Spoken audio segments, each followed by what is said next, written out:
Okay, so let's do another one. This one's not in the book because the book data sets are so small. I wanted to use a real one. So I'm using enrollment data from a university in England. And I want to ask the question, is there a difference in height between males and females? So what is our independent variable? Males and females, gender. What is our dependent variable? Height. So the null is that the means of these two groups are equal. There's no difference in height between males and females. And the alternate hypothesis is that, yes, there is a difference. We're not saying who's taller, we're just saying there's a difference.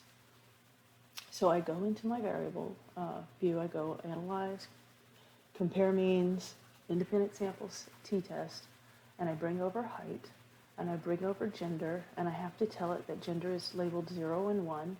I click continue, I click OK, and then I get a look at the means and standard deviations. The first thing I want to check is whether or not my Levine's test is significant, and it's not, so we're going to just stay in the top row. And so as we scroll along, we look and we see we have a very large t-statistic. So if you think about the normal distribution, right, between about 2 standard deviations is considered 95% of the population. We are way over in the right-hand tail. So just to kind of remind you of what the p-value is, this is something that we would not have found by chance alone. Right, the probability of finding this in the 95% portion of that normal distribution is very, very, very low, as you can see with our highly significant p-value. Here's our degrees of freedom, and here are our confidence intervals. All right, so then we go into our Cohen's d calculator, and we type in our means and standard deviations and sample sizes, and I say, just make a note that it's not a really big deal that these aren't exactly the same size. It's normal in real data that they wouldn't be exactly the same. So it's fine. And then we look at our Cohen's d and we see that it's 1.1. So we would write it out and we'd say, we would say that there is a significant difference in the heights of males and females in this sample data. T of 397 is equal to 10.5. P is equal to 0.001, and remember, even though it said 000 on our output, we're always going to stick that 1 there if we have that, because it's never really 0. There's always way down the decimal places, there's a 1. So we just do it this way.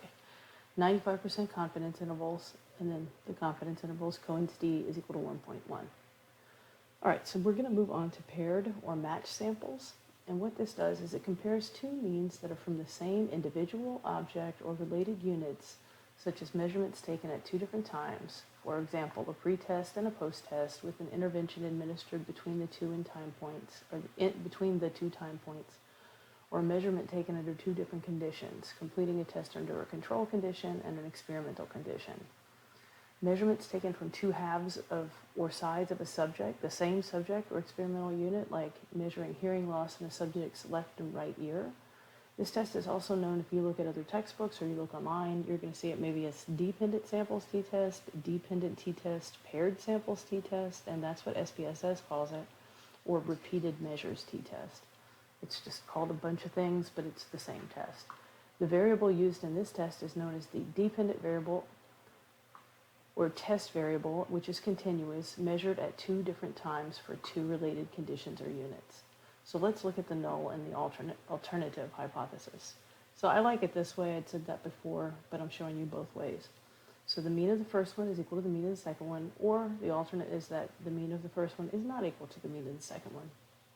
And you can do it with the subtraction method, but we'll just stick with that one. Okay, so paired samples t-test enrollment data set. I'm looking to see if there's a difference in the overall sample scores from the first English test to the second English test. So our hypotheses are that the English test of 1 is equal to the mean of the English test 2.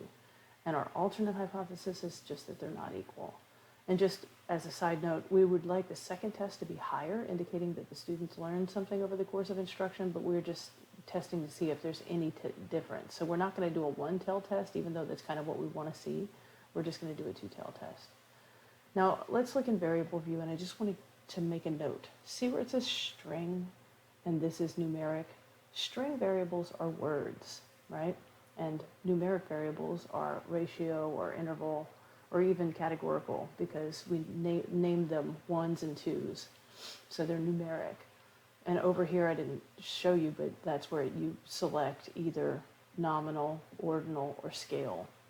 And sometimes it makes a difference because sometimes like you will not see a variable in the list of variables to select for a test, and you might think, but it's right there, I see it. Why is it not showing up in my list of variables when I click compare means?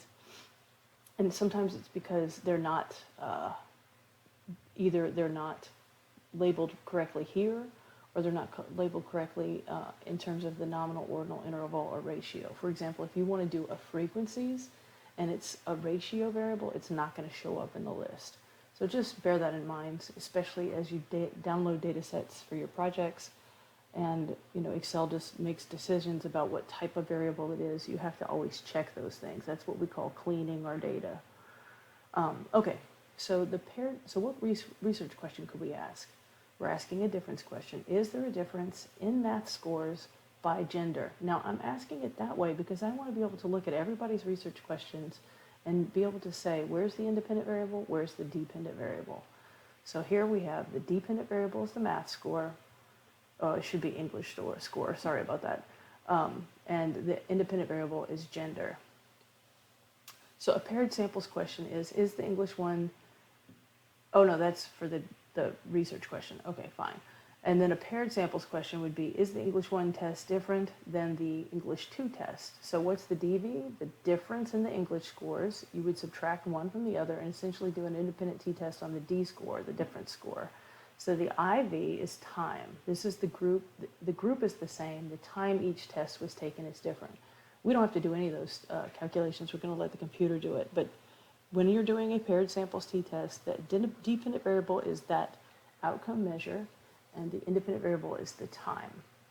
So we go to Analyze, Compare Means, Paired Samples t-test.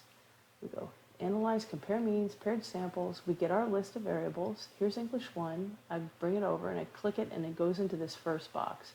Then I do English 2 and I click it and it goes into this second box. And it's really just that simple. Once you've done that, this OK will highlight, and then you just click it and you get your output. So just looking at the descriptive statistics really quickly, we see that the mean for the first test was slightly higher than the second test, but they're very close. These are not going to be significantly different. We don't ask for a correlation. This gives us this correlation coefficient. SPSS needs that to calculate the confidence intervals, so it throws it in. So we look across. Here our mean difference is this one minus this one. We get this. Slide across. We see that the confidence interval spans 0, so we know it's not significant. We slide across. 1.124 t value is pretty small. Degrees of freedom. And then we look and we see 0.262, which is not less than 0.05, so therefore we're not significant. Now, you could have used the other effect size calculator that I had, but this one goes straight to a paired samples t-test effect size calculator, and we're going to type in our same things, but here you need the correlation coefficient. Number of pairs and correlation coefficient. And then you get your Hedges G, which is 0.06. So we're using a different effect size here. Hedges G, this is for the paired samples. Below you'll see the reference if you ever need it. So if you're ever going to report this out and you want to say that you found a good effect size, you just cite this paper. And it's just interpreted like the Cohen, small is 0.2, medium is 0.5, and large is 0.8. And this calculator produces different confidence intervals than the SPSS output, but we're going to go with SPSS.